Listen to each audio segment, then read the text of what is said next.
Assalamualaikum warahmatullahi wabarakatuh. Perkenalkan, nama saya Selvi Arumsari dari kelompok 5 mata kuliah Statistika Terapan.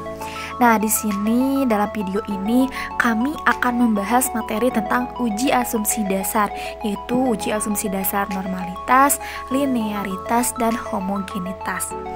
Dan adapun anggota dari kelompok 5 diantaranya yang pertama ada Anissa Nur Sophia, kemudian Selvi Arumsari, yaitu saya sendiri, dan Yuliana, dan terakhir ada Siti Nurjana.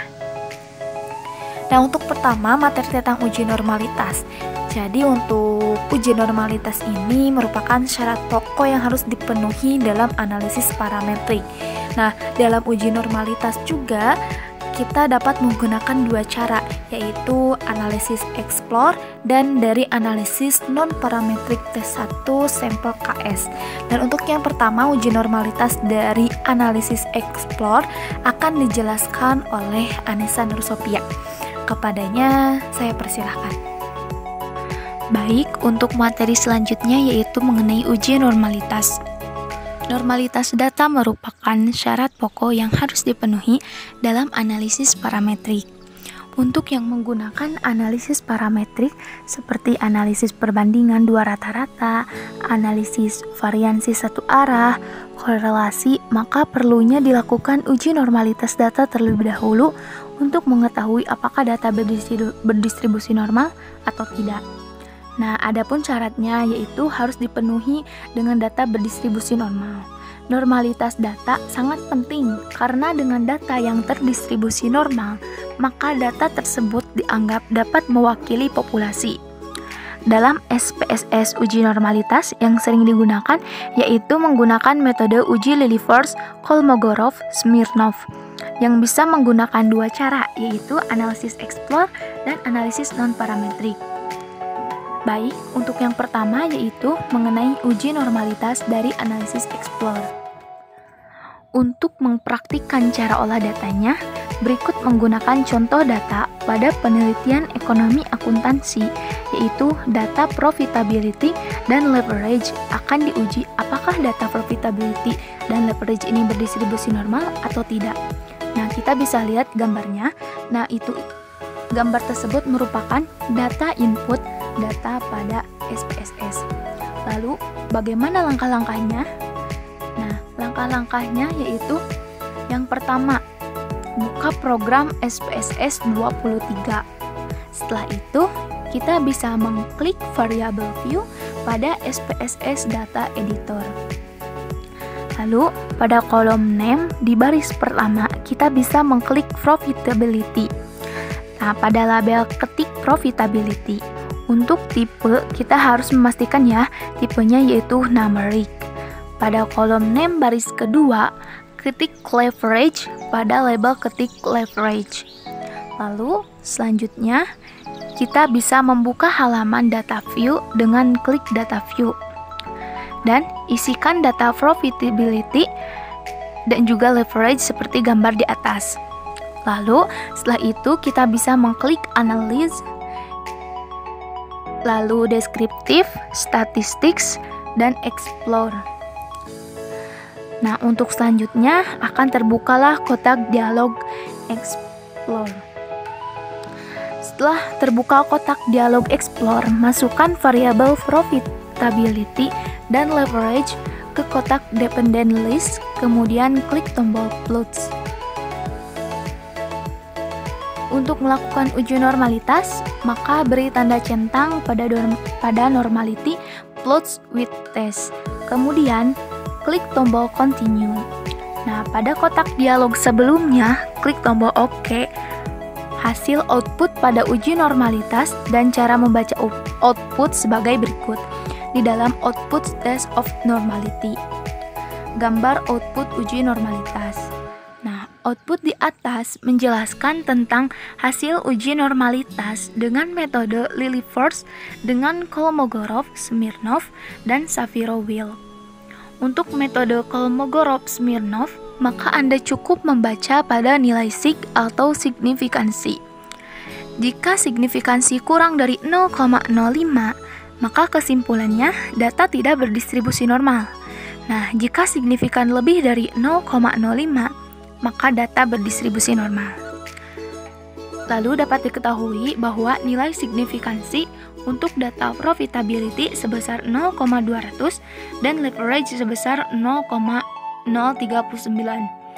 Jadi kesimpulannya, data profitability berdistribusi normal karena SIG lebih dari 0,05 dan data leverage tidak berdistribusi normal karena SIG kurang dari 0,05. Nah, lalu adapun langkah-langkah untuk uji normalitas. Nah, langkah-langkahnya yaitu yang pertama, kita harus melakukan pengujian dulu terhadap data profitability. Nah, yang pertama itu kita harus merumuskan hipotesis. Jika hipotesis HO, maka data berdistribusi normal. Sedangkan jika hipotesis HA, data tidak berdistribusi normal. Lalu yang kedua yaitu menentukan nilai signifikansi atau SIG. Dari output didapat nilai signifikansi data profitability sebesar 0,200. Yang ketiga, kriteria pengujian. Jika signifikansi lebih dari 0,05, maka HO diterima. Namun sebaliknya, jika signifikansi kurang dari 0,05, maka HO ditolak. Yang keempat yaitu membuat kesimpulan. Pada data profitability signifikansi lebih dari 0,05, karena 0,200 lebih dari 0,05, maka HO diterima. Jadi dapat disimpulkan bahwa data profitability berdistribusi normal. Lalu yang kedua yaitu pengujian data leverage. Yang pertama, sama seperti data sebelumnya, yang pertama itu kita harus merumuskan hipotesis terlebih dahulu. Nah, untuk hipotesis HO yaitu data berdistribusi normal, sedangkan HA yaitu data tidak berdistribusi normal. Yang kedua, sama juga kita harus menentukan nilai signifikansi atau SIG. Dari output didapat nilai signifikansinya data tinggi badan sebesar 0,039. Nah, untuk yang ketiga yaitu kriteria pengujian. Nah, jika signifikansi lebih dari 0,05 maka HO diterima. Nah, kebalikannya juga, jika signifikansi kurang dari 0,05 maka HO ditolak. Nah, lalu kita harus membuat kesimpulan. Pada data leverage signifikansi kurang dari 0,05 karena 0,039 kurang dari 0,05 maka HO ditolak. Jadi, dapat disimpulkan bahwa data leverage tidak berdistribusi normal. Untuk selanjutnya, yang kedua ialah uji normalitas dari analisis non-parametric test 1 sampel KS. Nah, untuk langkah-langkah analisis pada SPS 23 ialah yang pertama, menggunakan data yang sama pada uji normalitas yang pertama. Kemudian, klik analis, kemudian klik non-parametric test, dan ada legacy dialog, klik 1 sampel KS. Nah, setelah itu akan terbuka kotak dialog one sample Kolmogorov-Smirnov test. Nah, setelah tampil, tampilannya seperti ini. Selanjutnya, masukkan variabel profitability dan leverage ke kotak test variable list. Lalu, klik tombol OK. Nah, hasil output dan cara membaca output akan tampil seperti gambar berikut. Nah, sebagai catatan bahwa mulai SPS versi 22, hasil signifikansi uji normalitas pada cara ini akan menghasilkan nilai signifikansi yang sama dengan cara yang pertama. Karena cara kedua ini, nilai signifikansi sudah dikoreksi dengan metode Linear-Foss, yaitu tidak lagi menggunakan nilai Kolmogorov-Smirnov chat, tetapi tes statistik. Jadi, untuk pengambilan keputusan apakah data normal atau tidak, maka cukup membaca pada nilai signifikansi, yaitu asymptotic two-tailed. Nah, jika signifikansi kurang dari 0,05, maka kesimpulannya data tidak berdistribusi normal. Jika signifikansi lebih dari 0,05, yaitu 5%, maka data berdistribusi normal. Dapat diketahui bahwa nilai signifikansi data profitability sebesar 0,200 dan leverage sebesar 0,039. Jadi kesimpulannya, data probability berdistribusi normal 0,200, yaitu lebih besar dari 0,05, dan leverage tidak berdistribusi normal 0,039 kurang dari 0,05. 2. Uji linearitas. Uji linearitas digunakan untuk mengetahui linearitas data, yaitu apakah dua variabel mempunyai hubungan yang linear atau tidak. Nah, uji ini digunakan sebagai prasyarat dalam analisis korelasi Pearson atau regresi linear. Pengujian pada SPSS dengan menggunakan test for linearity pada taraf signifikasi 0,05. Dua variabel dikatakan mempunyai hubungan yang linear apabila signifikasi atau deviation for linearity lebih dari 0,05. Untuk mempraktikkan cara olah datanya, berikut menggunakan contoh data pada penelitian ekonomi akuntansi, yaitu data profitability dan leverage. Langkah-langkah program SPSS 23 sebagai berikut. Pertama-tama, buka program SPSS 23. Lalu, klik variable view pada SPSS data editor.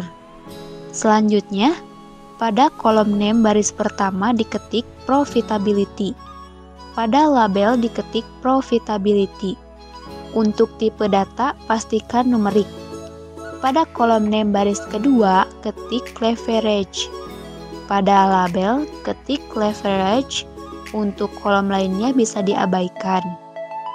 Lalu, buka halaman data view dengan klik data view. Selanjutnya bisa diisikan data profitability dan leverage. Selanjutnya, klik analyze, compare, means. Nantinya akan terbuka kotak dialog means. Lalu, masukkan variabel profitability pada kotak independent list.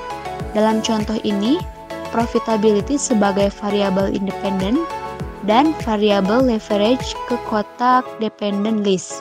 Selanjutnya, klik tombol option.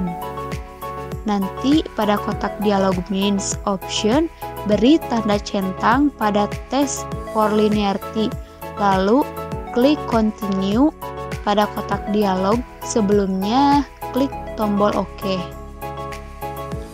Dapat dilihat juga di layar, ada hasil pembuatan variabel, memilih alat analisis, lalu ada kotak dialog means atau option. Dilanjut dengan case processing summary.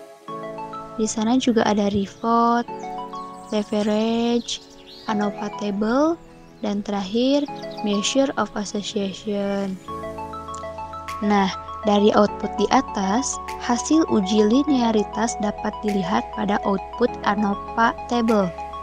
Dapat diketahui juga bahwa nilai signifikansi pada deviation from linearity sebesar 0,018 karena signifikansi kurang dari 0,05. Maka dapat disimpulkan bahwa antara variabel profitability dan leverage tidak ada hubungan yang linear. Kemudian materi selanjutnya uji homogenitas. Uji homogenitas digunakan untuk mengetahui varian populasi data, apakah antara dua kelompok atau lebih data memiliki varian yang sama atau berbeda.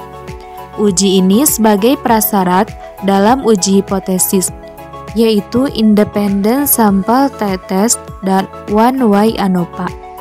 Kriteria pengambilan keputusan adalah jika nilai signifikasi lebih dari 0,5, maka dapat dikatakan bahwa varian dari dua atau lebih kelompok data adalah sama.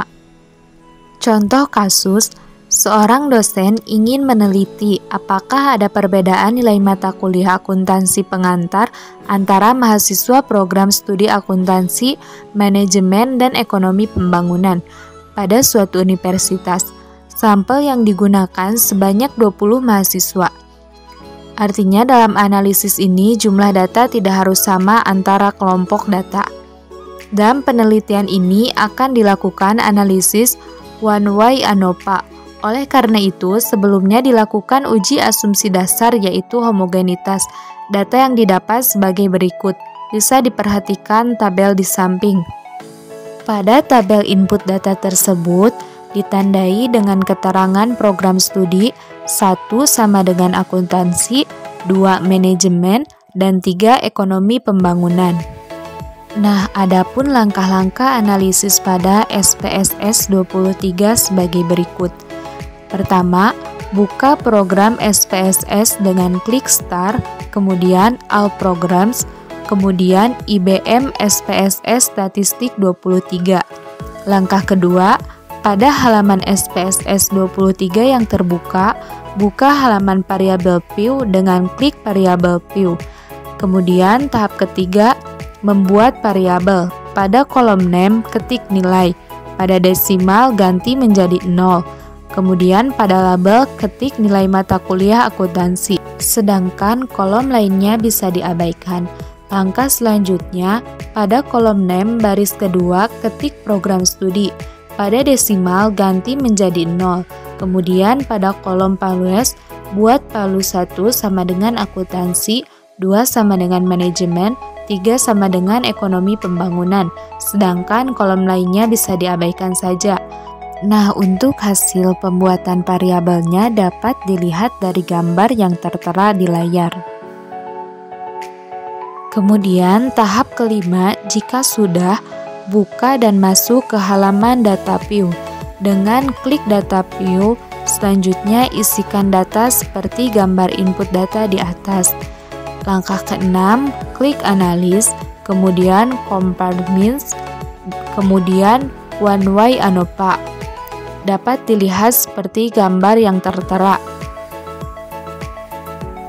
Setelah memilih alat analis, langkah selanjutnya akan terbuka kotak dialog, yakni kotak dialog one way ANOVA.